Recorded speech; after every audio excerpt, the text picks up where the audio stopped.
श्री परमात्मने नमः। यथार्थ गीता श्रीमद् भगवद गीता अथ षोडशो अध्याय। योगेश्वर भगवान श्री कृष्ण के प्रश्न प्रस्तुत करने की अपनी विशिष्ट शैली है। पहले वे प्रकरण की विशेषताओं का उल्लेख करते हैं जिससे पुरुष उसकी ओर आकर्षित हो। तत्पश्चात वे उस प्रकरण को स्पष्ट करते हैं। उदाहरण के लिए कर्म को ले। उन्होंने दूसरे अध्याय में ही प्रेरणा दी कि अर्जुन कर्म कर। तीसरे अध्याय में उन्होंने इंगित किया कि निर्धारित कर्म कर। निर्धारित कर्म है क्या? तो बताया यज्ञ की प्रक्रिया ही कर्म है। फिर उन्होंने यज्ञ का स्वरूप न बताकर पहले बताया कि यज्ञ आया कहां से और देता क्या है। चौथे अध्याय में 13-14 विधियों से यज्ञ का स्वरूप स्पष्ट किया, जिसको करना कर्म है। यहां कर्म स्पष्ट होता है जिसका शुद्ध अर्थ है योग चिंतन, आराधना, जो मन और इंद्रियों की क्रिया से संपन्न होता है। इसी प्रकार उन्होंने अध्याय 9 में दैवी और आसुरी संपद का नाम लिया। उसकी विशेषताओं पर बल दिया कि अर्जुन आसुरी स्वभाव वाले मुझे तुच्छ कहकर पुकारते हैं। हूं तो मैं भी मनुष्य शरीर के आधार वाला, क्योंकि मनुष्य शरीर में ही मुझे यह स्थिति मिली है। किंतु आसुरी स्वभाव वाले, मूढ़ स्वभाव वाले मुझे नहीं भजते, जबकि दैवी संपद से युक्त भक्तजन अनन्य श्रद्धा से मुझे उपासते हैं। किंतु इन संपत्तियों का स्वरूप, उनका गठन अभी तक नहीं बताया गया। अब अध्याय 16 में योगेश्वर उनका स्वरूप स्पष्ट करने जा रहे हैं, जिनमें प्रस्तुत है पहले दैवी संपद के लक्षण। श्री भगवान वाच।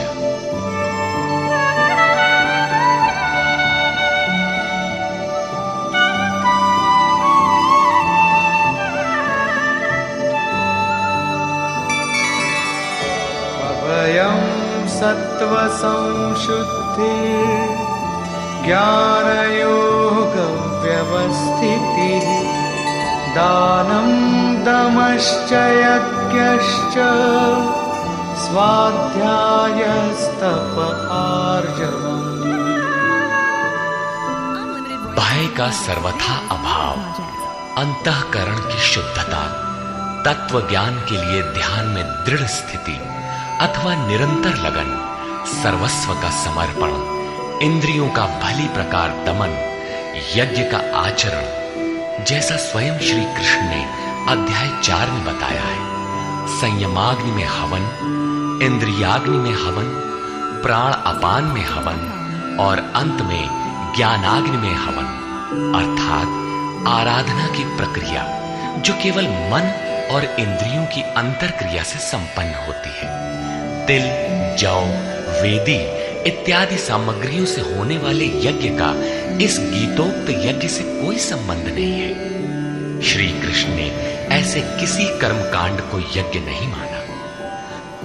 स्वाध्याय अर्थात स्वस्वरूप की ओर अग्रसर कराने वाला अध्ययन। तप अर्थात मन सहित इंद्रियों को इष्ट के अनुरूप ढालना, तथा आर्जवम शरीर और इंद्रियों सहित अंतःकरण की सरलता। अहिंसा सत्यम क्रोधस् त्यागः शान्तिरपैशुनम् दया भूतेष्वलोलुप्त्वम् मार्दवम् वीरचापलम्। अहिंसा अर्थात आत्मा का उद्धार, आत्मा को अधोगति में पहुंचाना ही हिंसा है। श्री कृष्ण कहते हैं, यदि मैं सावधान होकर कर्म में न बरतूं तो इन संपूर्ण प्रजा का हनन करने वाला और वर्ण संकर का कर्ता हूं। आत्मा का शुद्ध वर्ण है परमात्मा। उसका प्रकृति में भटकना वर्ण संकर है, आत्मा की हिंसा है, और आत्मा का उद्धार ही अहिंसा है। सत्य, सत्य का अर्थ यथार्थ और प्रिय भाषण नहीं है। आप कहते हैं ये वस्त्र हमारा है, तो क्या आप सच बोलते हैं? इससे बड़ा झूठ और क्या होगा? जब शरीर आपका नहीं है, नश्वर है, तो इसे ढांकने का वस्त्र कब आपका है? वस्तुतः सत्य का स्वरूप योगेश्वर ने स्वयं बताया है कि अर्जुन, सत्य वस्तु का तीनों कालों में कभी अभाव नहीं है। ये आत्मा ही सत्य है, यही परम सत्य है। इस सत्य पर दृष्टि रखना, क्रोध का न होना, सर्वस्व का समर्पण, शुभाशुभ कर्म फलों का त्याग, चित्त की चंचलता का सर्वथा अभाव, लक्ष्य के विपरीत निंदित कार्यों को न करना, संपूर्ण प्राणियों में दया भाव, इंद्रियों का विषयों से संयोग होने पर भी उनमें आसक्ति का अभाव, कोमलता, अपने लक्ष्य से विमुख होने में लज्जा, व्यर्थ की चेष्टाओं का अभाव तथा तेजः क्षमा धृति शौचम् अद्रोहो नातिमानिता भवन्ति सम्पदं दैवीम् अभिजातस्य भारत। तेज जो एकमात्र ईश्वर में है, उसके तेज से जो कार्य करता है, महात्मा बुद्ध की दृष्टि पड़ते ही अंगुलीमाल के विचार बदल गए। ये उस तेज का ही परिणाम था जिससे कल्याण का सृजन होता है, जो बुद्ध में था। क्षमा, धैर्य, शुद्धि, किसी में शत्रु भाव का न होना, अपने में पूज्यता के भाव का सर्वथा भाव, ये सब तो है अर्जुन दैवी संपत्ति को प्राप्त पुरुष के लक्षण है। इस प्रकार कुल 26 लक्षण बताए, जो सब के सब तो साधना में परिपक्व अवस्था वाले पुरुष में संभव है और आंशिक रूप में आप में भी निश्चित है, तथा आसुरी संपत्ति से आप्लावित मनुष्यों में भी ये गुण है, किंतु प्रसुप्त रहते हैं, तभी तो घोर पापी को भी कल्याण का अधिकार है। अब आसुरी संपत्ति के प्रमुख लक्षण बताते हैं।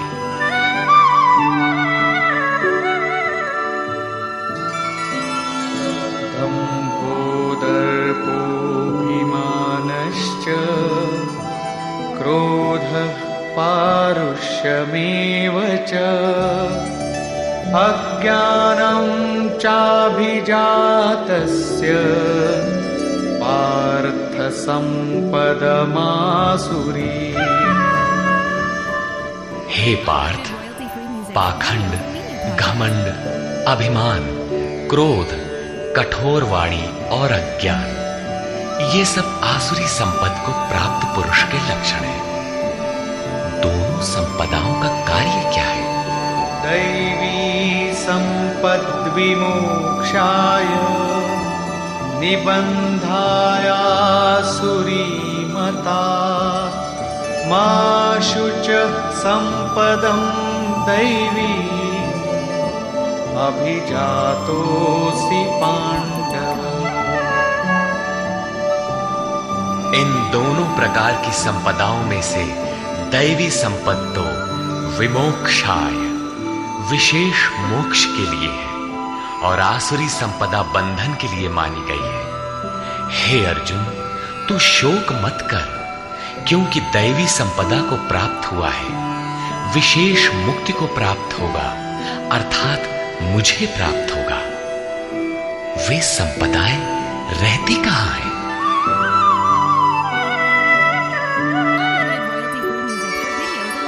द्वौ भूतसर्गौ लोकेऽस्मिन् दैव आसुर एव च दैवो विस्तरशः प्रोक्त आसुरं पार्थ मे शृणु। हे अर्जुन, इस लोक में भूतों के स्वभाव दो प्रकार के होते हैं, देवों के जैसा और असुरों के जैसा। जब हृदय में दैवी संपत्ति कार्य रूप ले लेती है तो मनुष्य ही देवता है, और जब आसुरी संपत्ति का बाहुल्य हो तो मनुष्य ही असुर है। सृष्टि में ये दो ही जातियां हैं, वो चाहे अरब में पैदा हुआ हो चाहे ऑस्ट्रेलिया में कहीं भी पैदा हुआ हो, बशर्ते है इन दो में से ही। अभी तक देवों का स्वभाव ही विस्तार से कहा गया। अब असुरों के स्वभाव को मुझसे विस्तार पूर्वक सुनो।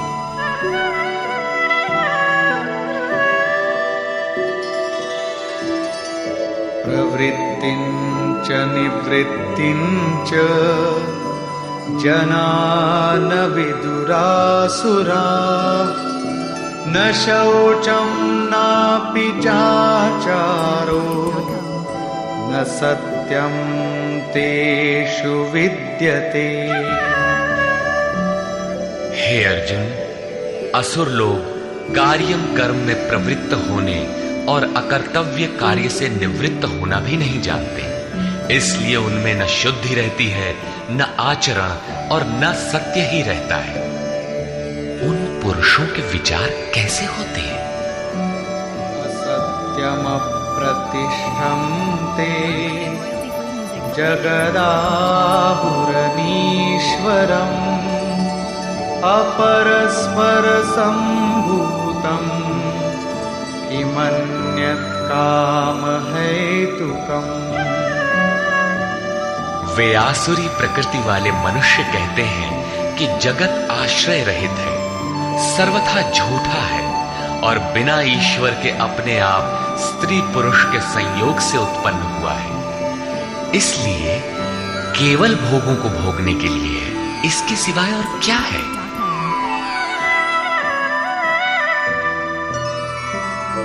एतां दृष्टिमवष्टभ्य नष्टात्मानोऽल्पबुद्धयः प्रभवन्त्युग्रकर्माणः क्षयाय जगतो हिताः।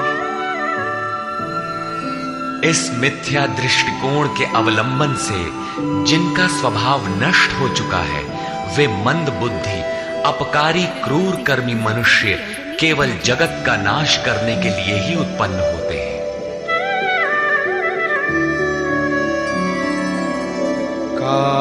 काममाश्रित्य दुष्पूरम् दम्भमानमदान्विताः मोहाद् गृहीत्वात् सद्ग्राहान् प्रवर्तन्ते शुचिव्रताः। वे मनुष्य दंभमान और मद से युक्त हुए किसी भी प्रकार पूर्ण न होने वाली कामनाओं का आश्रय लेकर अज्ञान से मिथ्या सिद्धांतों को ग्रहण करके अशुभ तथा भ्रष्ट व्रतों से युक्त हुए संसार में बरतते हैं। वे व्रत भी करते हैं किंतु भ्रष्ट हैं।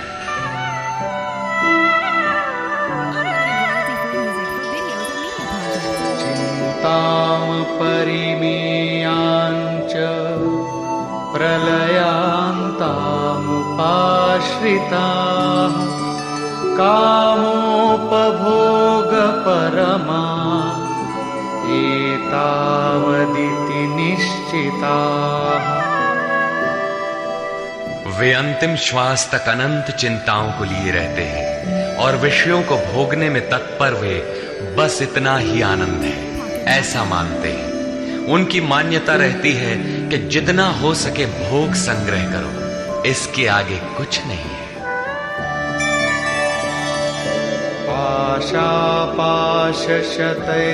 पाशापाशशतैर्बद्धाः कामक्रोधपरायणाः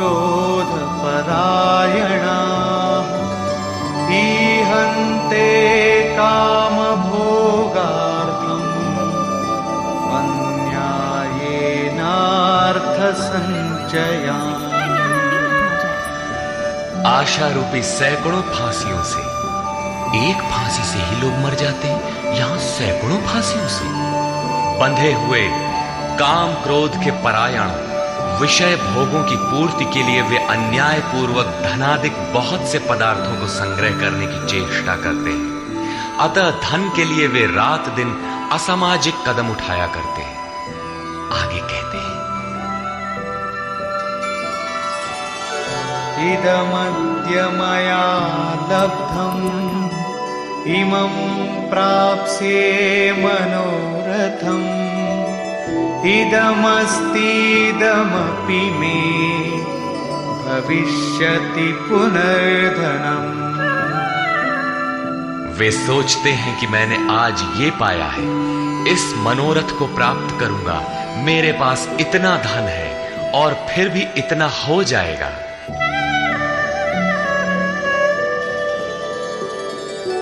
असौ मया हतः शत्रुः हनिष्ये चापरानपि ईश्वरोऽहमहं भोगी सिद्धोऽहं बलवान् सुखी। वो शत्रु मेरे द्वारा मारा गया और दूसरे शत्रुओं को भी मैं मारूंगा। मैं ही ईश्वर और ऐश्वर्य का भोगने वाला हूं। मैं ही सिद्धियों से युक्त बलवान और सुखी हूं। आढ्योऽभिजनवानस्मि कोऽन्योऽस्ति सदृशो मया यक्ष्ये दास्यामि मोदिष्य इत्यज्ञानविमोहिता। मैं बड़ा धनी और बड़े कुटुंब वाला हूं। मेरे समान दूसरा कौन है? मैं यज्ञ करूंगा, मैं दान दूंगा, मुझे हर्ष होगा। इस प्रकार के अज्ञान से वे विशेष मोहित रहते हैं। क्या यज्ञ दान भी अज्ञान है? इस पर श्लोक 17 में स्पष्ट किया है। इतने पर भी वे नहीं रुकते, बल्कि अनेक भ्रांतियों के शिकार रहते हैं। इस पर कहते हैं,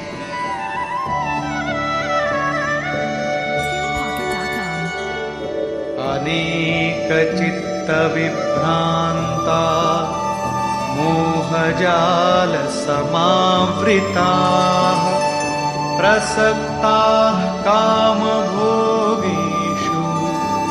पतन्ति नरकेषु च। अनेक प्रकार से भ्रमित हुए चित्त वाले, मोह जाल में फंसे हुए, विषय भोगों में अत्यंत आसक्त वे आसुरी स्वभाव वाले मनुष्य अपवित्र नरक में गिरते हैं। आगे श्री कृष्ण स्वयं बताएंगे कि नरक क्या है।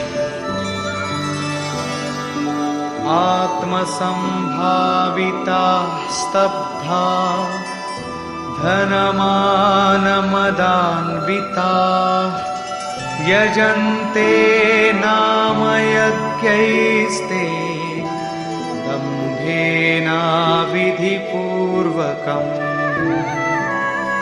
अपने आप को ही श्रेष्ठ मानने वाले, धन और मान के मद से युक्त होकर वे घमंडी मनुष्य शास्त्र विधि से रहित केवल नाम मात्र के यज्ञों द्वारा पाखंड से यजन करते हैं। क्या वही यज्ञ करते हैं जैसा श्री कृष्ण ने बताया है? नहीं, उस विधि को छोड़कर करते हैं, क्योंकि विधि योगेश्वर ने स्वयं बताया है। अध्याय 4/24, 33 तथा अध्याय 6/10 से 17 तक।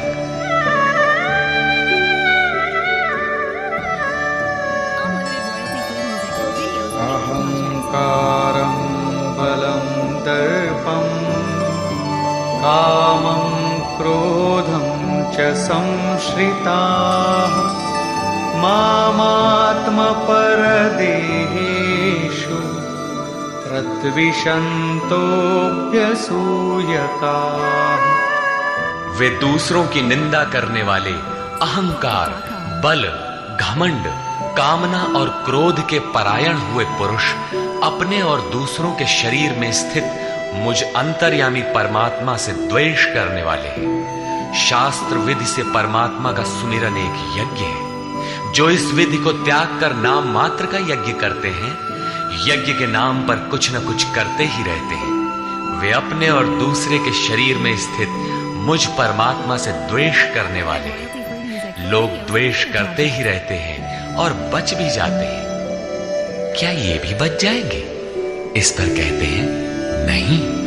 तानहं द्विषतः क्रूरान् संसारेषु नराधमान् क्षिपाम्यजस्रमशुभान् आसुरीष्वेव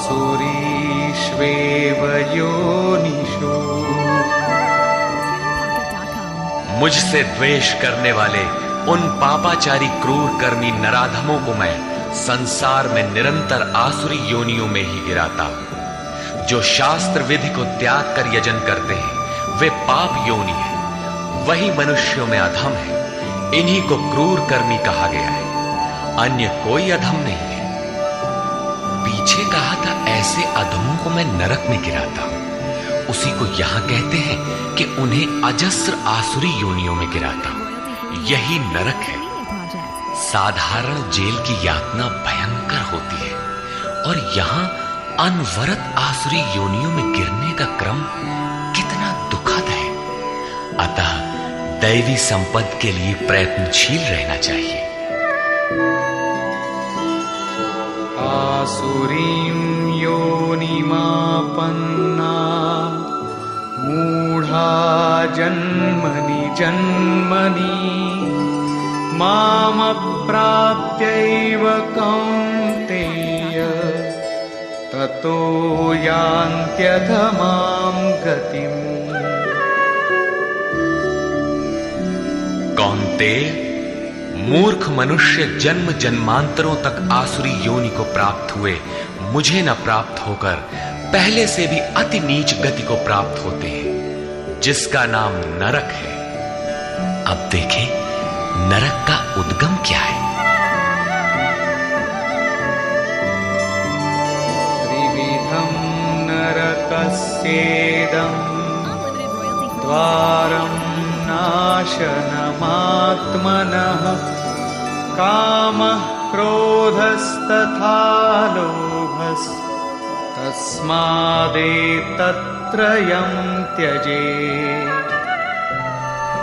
काम, क्रोध और लोभ ये तीन प्रकार के नरक के मूल द्वार हैं। ये आत्मा का नाश करने वाले, उसे अधोगति में ले जाने वाले हैं। अतः इन तीनों को त्याग देना चाहिए। इन्हीं तीनों पर आसुरी संपत्ति टिकी हुई है। इन्हें त्यागने से लाभ एतैर्विमुक्तः कौन्तेय तमोद्वारैस्त्रिभिर्नरः आचरत्यात्मनः श्रेयः ततो याति परां गतिम्। कौन्तेय, नरक के इन तीनों द्वारों से मुक्त हुआ पुरुष अपने परम कल्याण के लिए आचरण कर पाता है, जिससे वो परम गति अर्थात मेरे को प्राप्त होता है। इन तीनों विकारों को त्यागने पर ही मनुष्य नियत कर्म करता है, जिसका परिणाम परम श्रेय है।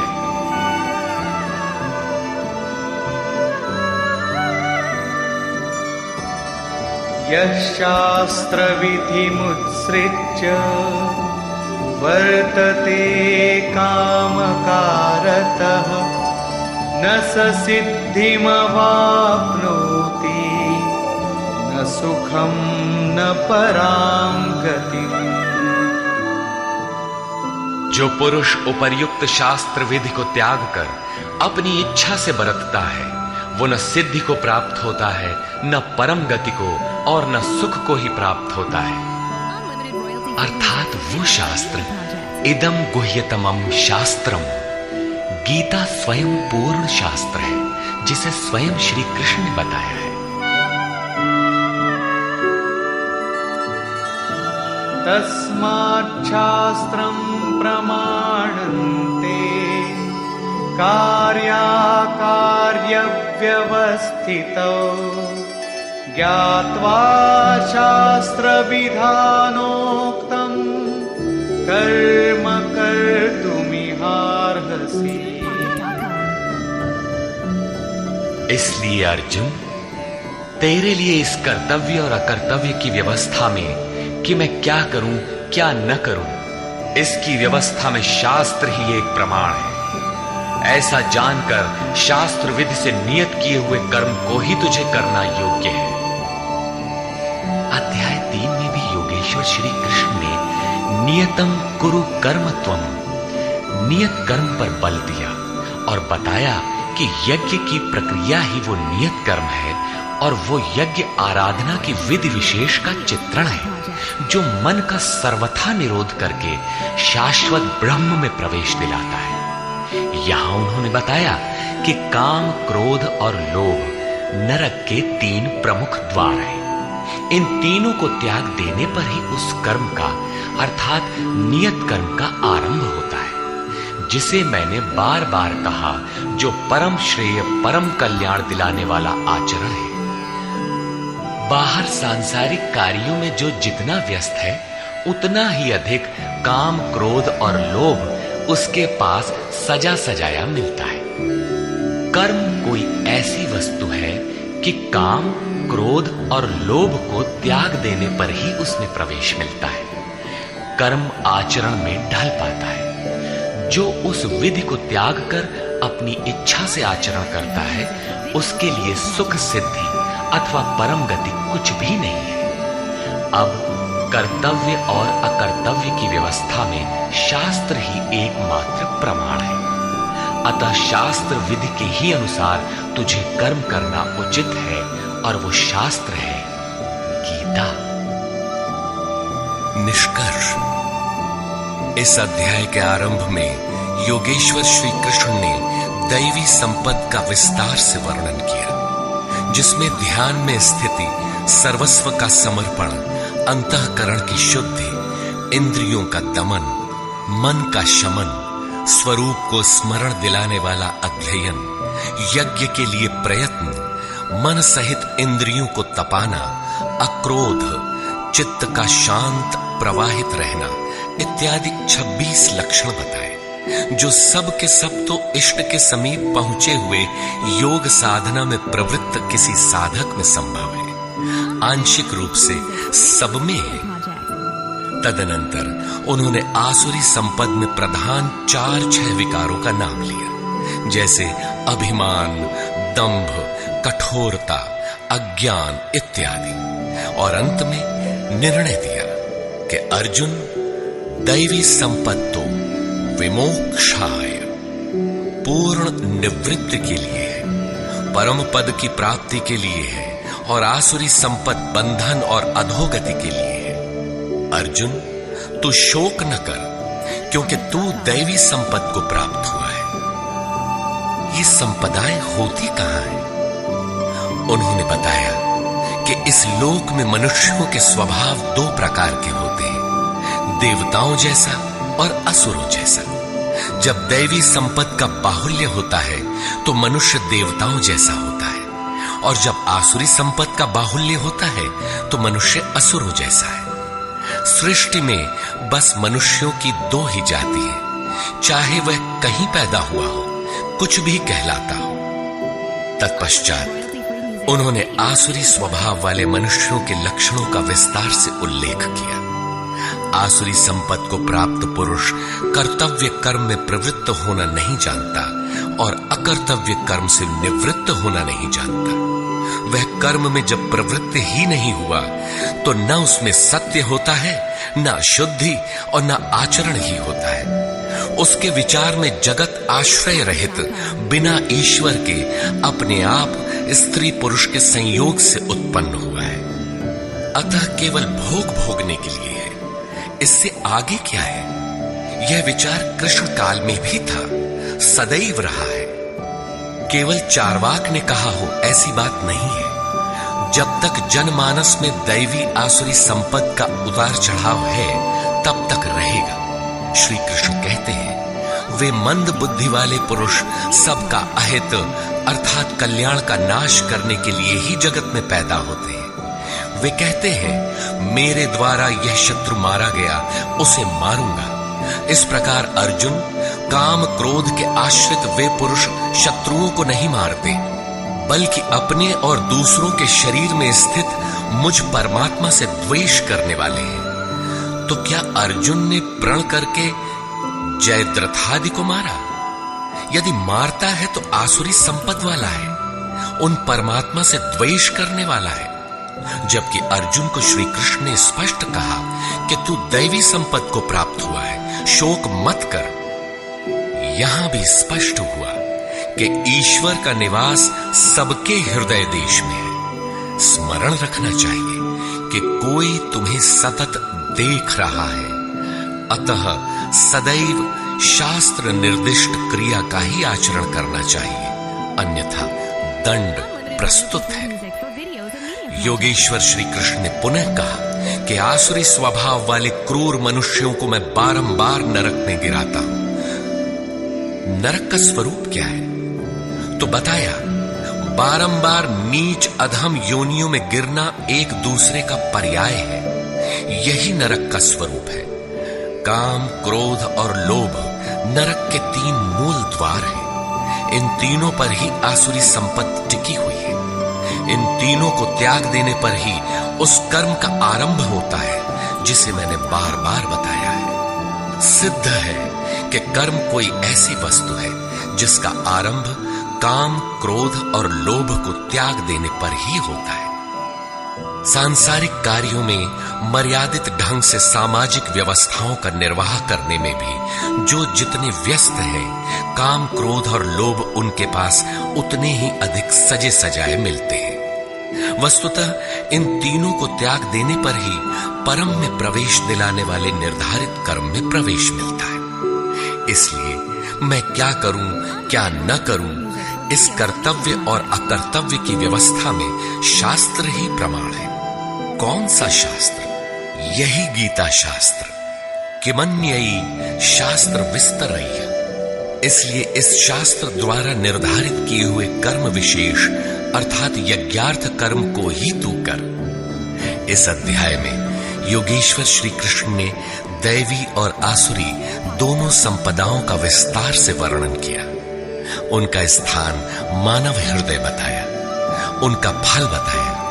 अतः ओम तत्सदिति श्रीमद्भगवद गीता सूपनिषत्सु ब्रह्म विद्यायाम योग शास्त्रे श्री कृष्णार्जुन संवादे दैवासुर संपद विभाग योगो नाम षोडशो अध्याय। इस प्रकार स्वामी अड़गड़ानंद कृत श्रीमद् भगवद गीता के भाष्य यथार्थ गीता का 16वां अध्याय पूर्ण होता है।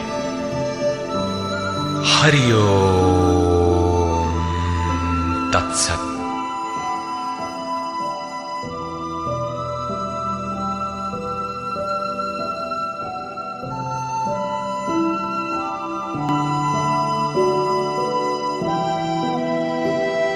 TunePocket.com